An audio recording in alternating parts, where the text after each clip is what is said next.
Hey everyone, welcome. My name's Ryan, and this is part one of a three-part series on connecting with God. The idea is to look at John's Gospel from the Bible to see how we can get to know God for ourselves. But before we get to John, I've got something for you to think about. What do you think is the way to know God?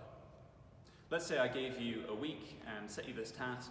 I gave you any resources so you could get any books you wanted, meet any person you wanted, fly anywhere across the world. I'd even sub in for you and your Zoom lectures so that you'd have a completely free schedule, all of your time, all of your energy on this task. Go find out about God. How'd you do it?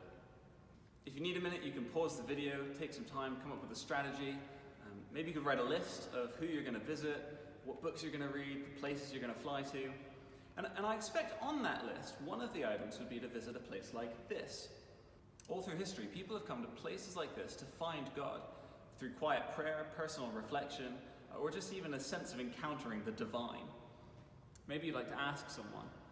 Most people get their view of God through a religious leader, or they just think whatever their parents think. Or you might decide to look inwards and think for yourself about what kind of God makes sense to you, or the kind of God that you'd like to be true, and believe in that. But the problem with any of these approaches is that at the end of the day, you don't really know. You might end up with a view of God that you have no confidence in, or you might just decide it's too hard and give up trying and decide we can't know. So let me show you what John says to make all the difference. This is John chapter 1 if you have a Bible, or I've put a link to a website in the description if you want to find it there, or you can just watch the words as they come up on the screen. John chapter 1, verses 1 to 5. In the beginning was the Word, and the Word was with God, and the Word was God. He was in the beginning with God. All things were made through him, and without him was not anything made that was made. In him was life, and the life was the light of men. The light shines in the darkness, and the darkness has not overcome it. The first thing I want us to see is that God introduces himself. These verses introduce us to a character known as the Word who was with God, the Word who was God. It's an unusual way to talk about someone, but it's to make a point. Words are about communication. The words a person speaks tells you what they're like. If a friend puts some words on a postcard, it tells you how they're doing. Words reveal a person's intentions, their character, their desires. Words are our way of connecting with each other. The Word is about God communicating himself. The Word is our point of contact with our Maker. And these opening verses do a pretty good job of setting up the grandness of the person introducing themselves. In the beginning was the Word. I'm sure lots of us will have heard these verses before, but this is a crazy way to start a sentence, isn't it? Not just in the beginning of the week, or the beginning of the new year, or the beginning of COVID, but in the beginning, before you started your degree, before your parents even knew your name, before the universe itself existed, he was in the beginning with God. The eternal God and the creator God. All things were made through him. Without him was not anything made that was made. Just take a second to look out your window. Whatever you can see, for me, it's skyscrapers, a cloudy sky, the Thames in the distance. All things were made through him. Next time you look in the mirror and you see a living, breathing person in front of you, without him, there was nothing made that was made. Here's the God who has existed forever and who made me and you, introducing himself. And he's in a unique position to do this, because you've got to know what you're talking about. Imagine next week, I put up a video of me giving a lecture on astrophysics. And you could think, hang on a second, Ryan, should you be the one teaching us this? And you'd be right. Actually, I don't know anything about astrophysics. I've never studied astrophysics. I'm not even that sure that astrophysics is a real word. None of us are in a position to know God by ourselves. We don't have the expertise. We weren't there in the beginning with God. We don't know how he made the universe. Without God introducing himself, we are in the dark. Verses 4 and 5 use this image about light and dark to talk about whether or not you understand God. And I don't know what you think about God as you're watching. You may not know what you think about God. You might not believe he exists at all, but it's a problem if we are in the dark about God. We tend to go through life with a kind of tunnel vision, as if we've got blinkers on. We care about a limited set of things each day. We wake up, check your phone. What's the news? Who am I going to talk to? What am I going to do today? What work do I have? What am I going to watch? We go to sleep. And we focus in on these when there are obvious, bigger questions about life that we should have the answers to. Where have we come from? Why are we here? Who's in charge? Where are we going? What is the truth about this world that we live in?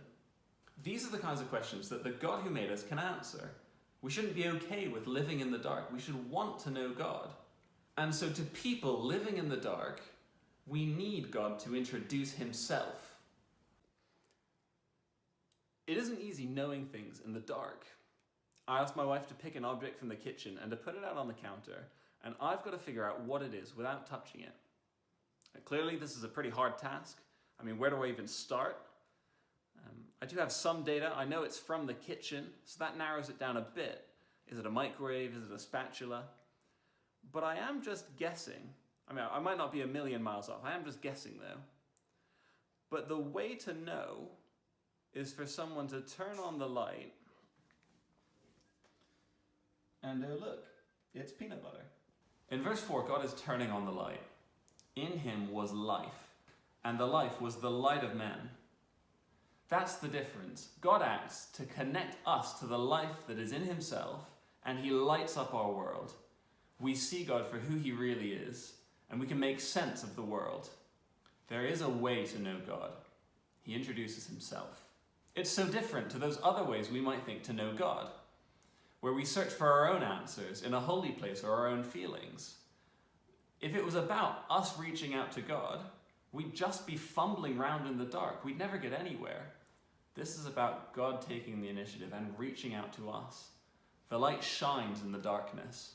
God reveals himself, and we can know him. But how does he reveal himself? In what way does he make himself known? The answer comes in the end of John's prologue in verses 17 and 18. For the law was given through Moses. Grace and truth came through Jesus Christ. No one has ever seen God, the only God who is at the Father's side. He has made him known. Here's the second thing I want us to see. God introduces himself through Jesus.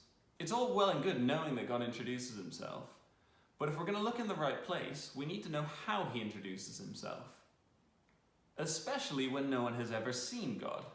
It would be like if you were told that there was a treasure map with a dotted line to an amazing prize at the end, but you don't have the map.